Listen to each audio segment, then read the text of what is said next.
All right. Welcome back, everyone. Ready for another deep dive.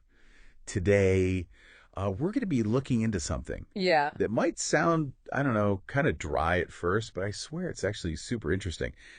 We're talking zoning laws Okay. and regulatory changes Interesting. to New York City development. Right? So, everyone loves looking at the skyline, right? Absolutely. But we're going a little deeper today.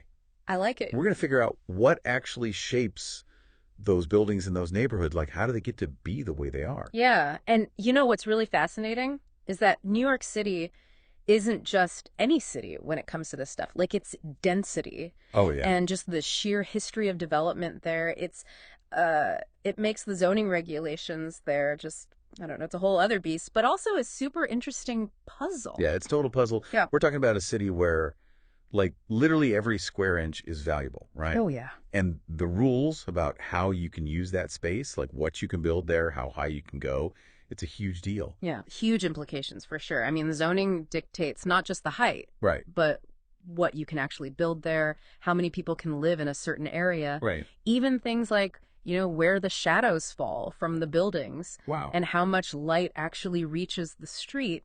It's really about managing the city's growth and trying to balance all these competing interests, which can get pretty intense in a place like New York. Yeah, for sure. And, you mentioned competing interests. Yeah. You said earlier that these regulations, they can create opportunities for developers. Absolutely. So I'm thinking about our listener out there who's been following the Midtown East rezoning, for example. Can you kind of unpack that for us? Like, how did that specifically create opportunities and what challenges maybe popped up along the way? Oh, yeah. The Midtown East rezoning, that's a perfect example. So basically, by letting developers build taller buildings and allowing more density, Right. it opened up opportunities to build these huge projects, which could obviously lead to, more money. But at the same time, Sure. it also brought up some worries, things like overcrowding, putting too much strain on things like subways and transportation. The infrastructure stuff. Exactly. And, potentially even changing the whole feel of the neighborhood. It's like a constant back and forth. So it's not just about, like, knowing the zoning code front to back. It's about really understanding everyone's motivations, what's driving them. Exactly, yeah. Think of it like, I don't know, like a chess game or something. Interesting. Developers, communities, and the city planners, they're all kind of making strategic moves. Right. Sometimes those moves work together and sometimes they totally clash. And then those clashes can lead to, these landmark decisions For sure. that shape the city for, I don't know, decades to come. Yeah. Like, can you give us some examples of how zoning has actually shaped some of those iconic places, those iconic developments in New York? Yeah, so without naming specific buildings or anything, think about how zoning has created, these totally distinct districts. Like, you've got this crazy high-rises in Midtown. Right. Then you've got, like, the lower-rise areas, those mixed-use neighborhoods like Greenwich Village. It's totally different vibe. Totally. And, like, the way those areas look and feel now, a lot of that is because of zoning decisions from way back,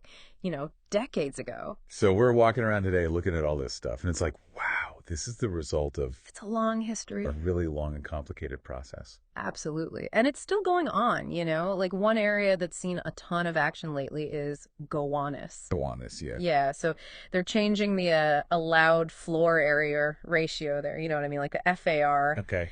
That basically controls how much you can build on a piece of land. Right. And the city's trying to encourage a good mix, residential, commercial, industrial stuff. Oh, interesting. And you know what? Thinking about our listener out there, Yeah. let's say they're about to head into a meeting about a new development project. Yeah. What kind of advice would you give them based on all this stuff, these recent trends?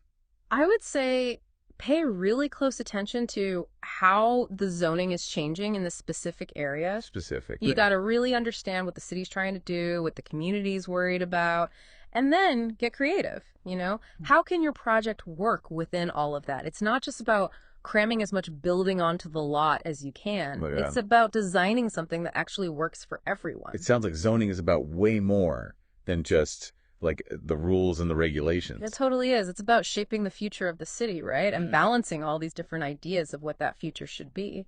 And that brings us to a question that's worth, really thinking about.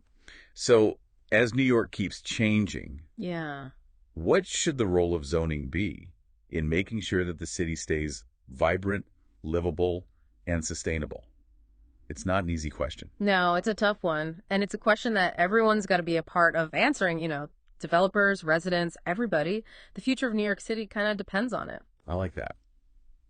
All right, so as you all keep exploring this world of New York City development, Yeah. just remember, like behind every single building, every neighborhood, there's this whole story of zoning decisions Absolutely. and competing interests and different visions for the future. And that story's still being written. Definitely still being written.